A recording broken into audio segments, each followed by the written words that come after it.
Frères et sœurs, bonjour et bon dimanche. Bienvenue à ce nouveau rendez-vous de lumière et joie.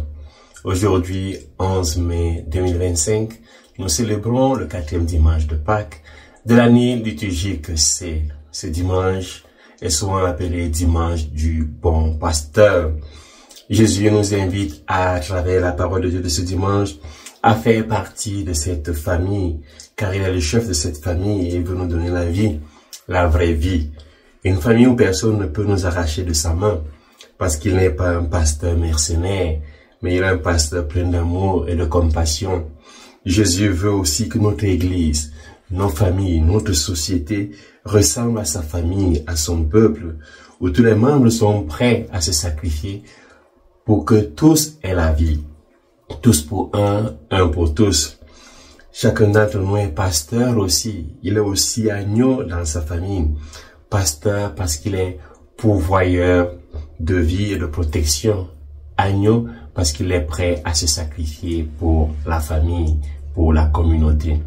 Frères et sœurs, ce dimanche, j'aimerais méditer avec vous sur 4 points.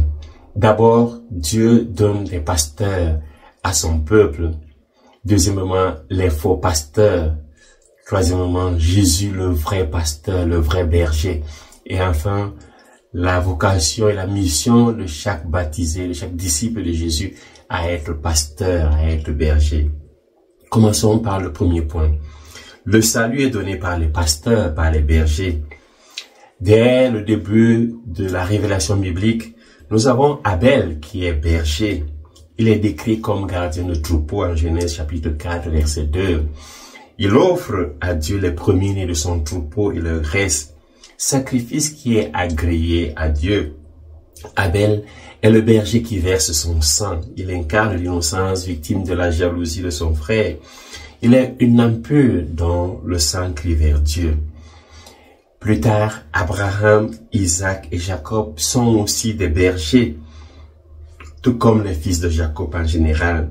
Ils avaient choisi cette vocation parce qu'ils trouvaient la vie de berger comme une vie de réclusion, de communion avec la nature, une mise à distance des tumultes des vanités de la terre, de la société.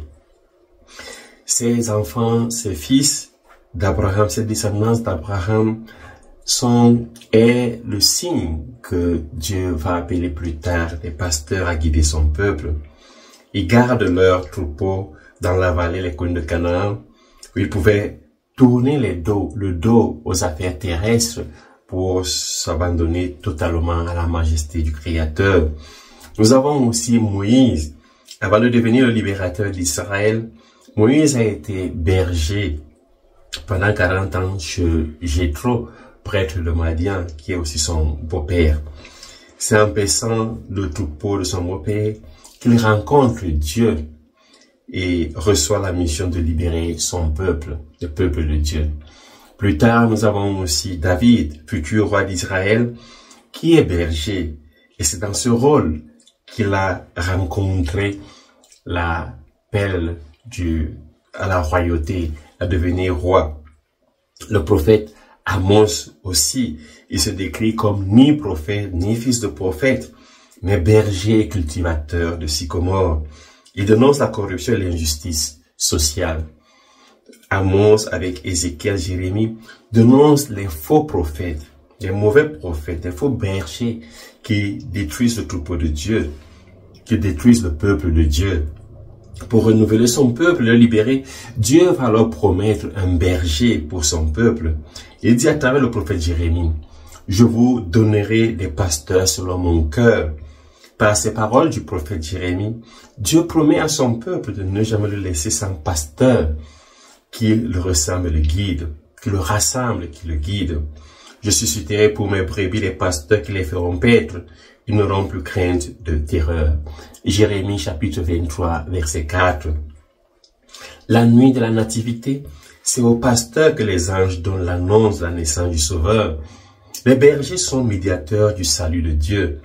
Dans l'église, dans la société, dans les familles, nous devons avoir un cœur de pasteur, une attitude de pasteur. Le pasteur est un père provident, un père protecteur et libérateur. Le pasteur conduit ses brebis vers les verts pâturages pour qu'ils aient la vie. l'image du pasteur, l'expression même de la paternité de Dieu. Le pasteur promis, c'est Jésus-Christ. Il déclare, « Je leur donne la vie éternelle. Jamais ils ne périront et personne ne les arrachera de ma main. » Le pasteur selon le cœur de Dieu, c'est Jésus qui donne la vie à ses brebis. Jésus est le bon berger, il est le vrai berger annoncé à l'avance par les prophètes. C'est lui qui connaît ses brebis une par une, qui offre sa vie pour elles et qui veut les rassembler comme un seul troupeau avec un seul pasteur. Il est le berger venu non pas pour être servi, mais pour servir et donner sa vie en rançon pour la multitude. Frères et sœurs, Jésus est le berger promis. Mais avant de découvrir vraiment les caractéristiques de ce berger, écoutons la deuxième partie de notre réflexion, de notre méditation, de notre homélie, les faux pasteurs. Et Jérémie dit, « Quel malheur pour vous, pasteurs! Vous laissez périr et vous dispersez les brebis de mon pâturage. C'est pourquoi ainsi parle le Seigneur, le Dieu d'Israël, contre les pasteurs qui conduisent mon peuple. Vous avez dispersé mes brebis, vous les avez chassées et vous ne vous êtes pas occupé d'elles.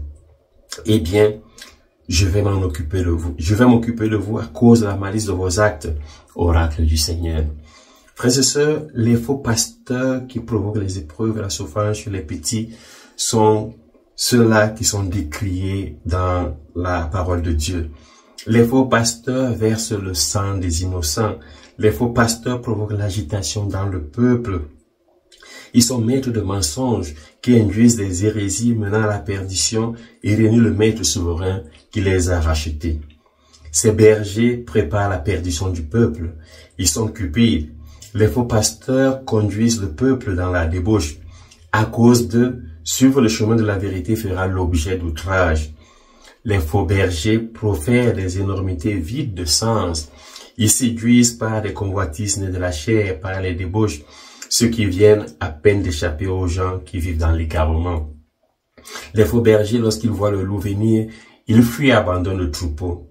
Parfois, ils sont eux-mêmes des loups et des mercenaires pour les brebis, allant jusqu'à tuer leurs brebis et à disperser le troupeau. Ces faux bergers, on les trouve dans toutes les couches de la société. Ils sont attirés par l'influence, le pouvoir, la cupidité, plutôt que par le service et le sacrifice. Ce sont des guides dangereux.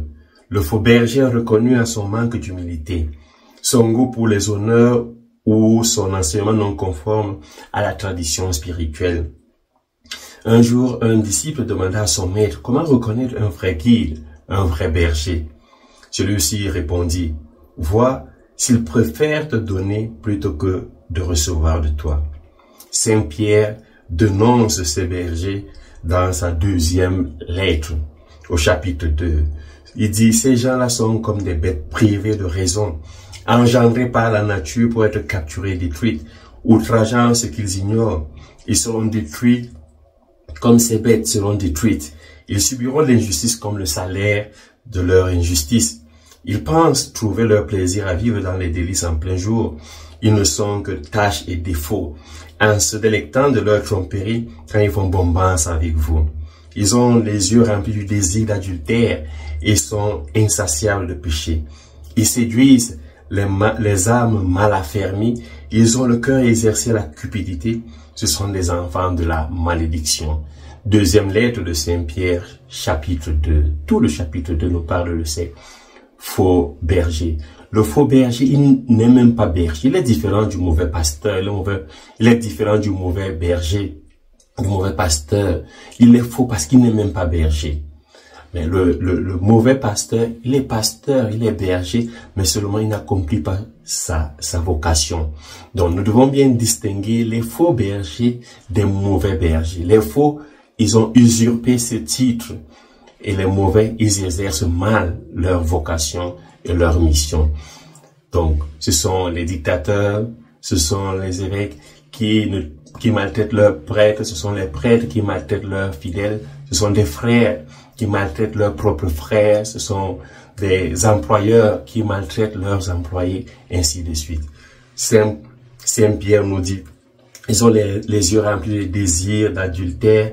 Ils sont insatiables de péché. Ils séduisent les âmes mal affermies. Ils ont le cœur exercé à la cupidité, au pouvoir. Ce sont des enfants de malédiction. Troisième partie, Jésus le bon berger. Je susciterai pour mes brebis les pasteurs qui les feront paître. Ils n'auront plus crainte ni terreur. Le pasteur promis, c'est Jésus-Christ. Il déclare, je leur donne la vie éternelle.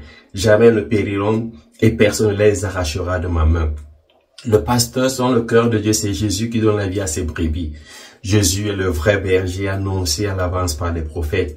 Celui qui connaît ses brebis une par une, qui offre sa vie pour elles et qui veut les rassembler. Il est le pasteur qui recherche la vie pour ses brebis. Le pasteur, généralement, est un père provident pour son troupeau. C'est lui qui cherche et conduit ses brebis au pâturage. C'est lui qui donne de l'eau aux brebis. C'est lui qui défend les brebis des bêtes sauvages et des voleurs, des mercenaires. Jésus a donné sa vie pour nous. Il dit, moi je suis le bon pasteur, je connais mes brebis me connaissent. Comme le Père me connaît et que je connais le Père et je donne ma vie pour mes brebis. Entre Jésus et nous, ses brebis, il y a une relation affective, une relation d'alliance. Jésus nous aime, nous sommes sa propriété et il donne sa vie pour chacun d'entre nous. Quelle grande joie, frères et sœurs, d'appartenir à Jésus, d'être son bien privé. En ce dimanche, nous sommes invités à être aussi de bons pasteurs, c'est-à-dire à nous mettre à la suite de Jésus. Nous devons donner notre vie pour nos frères et sœurs. Le Seigneur a fait de toi la lumière des nations pour que grâce à toi, le salut parvienne jusqu'aux extrémités de la terre. Jésus donne sa vie. Il est le pasteur qui est aussi l'agneau immolé, l'agneau du sacrifice. Pour être un bon berger, un bon pasteur, il faut donner la vie. Il faut protéger la vie. Jésus dit, mes brebis, écoutent ma voix. Moi, je les connais, elles me suivent. Je leur donne la vie éternelle. Jamais ils ne périront et personne ne les arrachera à ma main. Paul et Barnabé sont des pasteurs du troupeau de Dieu et annoncent la bonne nouvelle qui sont juifs aux païens. Les juifs sont instruments de Dieu pour le salut, pour que le salut parvienne aux païens. La bonne nouvelle procure la joie, le salut à tout le troupeau. Écoutons, frères et sœurs, la voix de ce bon berger qui veut notre salut, qui veut notre libération. Dernier point, quatrième point, la mission d'un disciple de Jésus, être aussi berger du troupeau. Dimanche dernier, Jésus disait à Pierre, Pierre, m'aimes-tu? Pierre, fils de Jonas, m'aimes-tu? Paie mes brebis. Frères et sœurs, Jésus, agneau et bon pasteur, donne la vie, donne le salut. Il nous dessine la vie éternelle. En ce dimanche, nous sommes invités à accueillir cette vie qui nous est donnée. Saint Pierre dit dans la première lettre, soyez les pasteurs du troupeau de Dieu qui se trouve chez vous. Veillez sur lui, non pas contrainte, mais de plein gré selon Dieu. Non pas cupidité, mais par dévouement. Non pas en commandant un maître à ceux qui vous sont confiés, mais en devenant les modèles du troupeau. Première lettre de Pierre, chapitre 5, versets 2 à 3. Il faut écouter la voix du pasteur pour entrer dans cette vie, dans cette béatitude. Dieu veut que ce salut, cette vie parvienne aux extrémités de la terre, mais beaucoup n'y adhèrent pas. Je dis encore, les hommes déclinent l'œuvre de Dieu, l'offre de Dieu, et méprisent son œuvre. Beaucoup expulsent Dieu de leur vie. Dieu est méprisé, expulsé du quotidien des hommes et des femmes de notre temps. Ce mépris les porte à devenir mercenaires, à vivre dans la haine des autres. Le disciple de Jésus est pasteur. Il est berger, mais il n'est pas mercenaire ou un loup, qui à la suite des apôtres devient lumière des nations pour porter le salut à tous les hommes. Le disciple de Jésus est berger qui va en sortie vers les périphéries existentielles du monde, de nos familles, de nos associations, de nos communautés, pour apporter une parole de réconfort, la bonne nouvelle de la joie de l'évangile et de l'évangile de la joie. Le disciple de Jésus doit toujours se mettre en question, il doit toujours chercher à se convertir au bon pasteur, à se tourner vers le vrai berger. L'action primordiale du chrétien, l'activité primordiale, principale du chrétien, c'est vivre en fils de Dieu. Il doit toujours se tourner vers le vrai berger qui donne la vie et vers le Père qui connaît et qui nous connaît et qui nous aime. Il doit se détourner des attitudes de mercenaire et de loup pour se tourner vers Jésus le bon pasteur.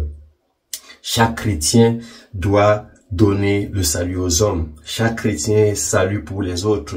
Il est rédemption pour le monde. Frères et sœurs, écoutons maintenant cette parabole du dimanche. Dans une ville vivait un grand violoniste nommé James. Certains disaient qu'il était étrange, d'autres qu'il était inspiré.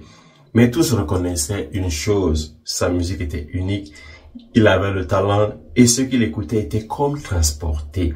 Un soir, alors qu'il jouait dans une salle pleine, une corde de son violon se brisa. Le public retint son souffle, mais James continua sans hésiter.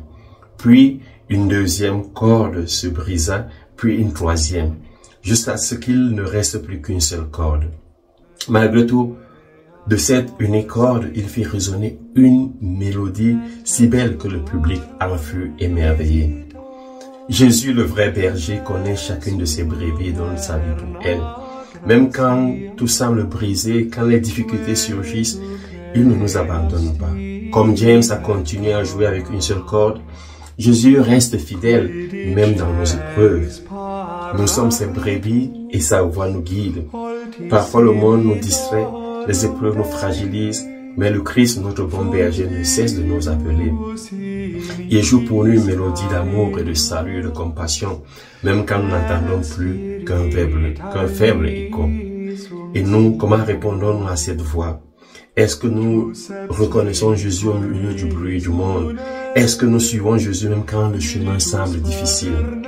Que cette histoire, frères et sœurs, nous rappelle que quoi qu'il arrive, le Christ, le bon berger, ne nous laisse jamais seuls. Comme un berger veille sur son troupeau, comme un musicien tire une mélodie d'un violon brisé, Jésus fait de nos vies une œuvre belle et harmonieuse, une harmonie qui donne la joie si nous nous laissons conduire par lui. Bon dimanche, loué soit Jésus-Christ, et que Dieu vous bénisse.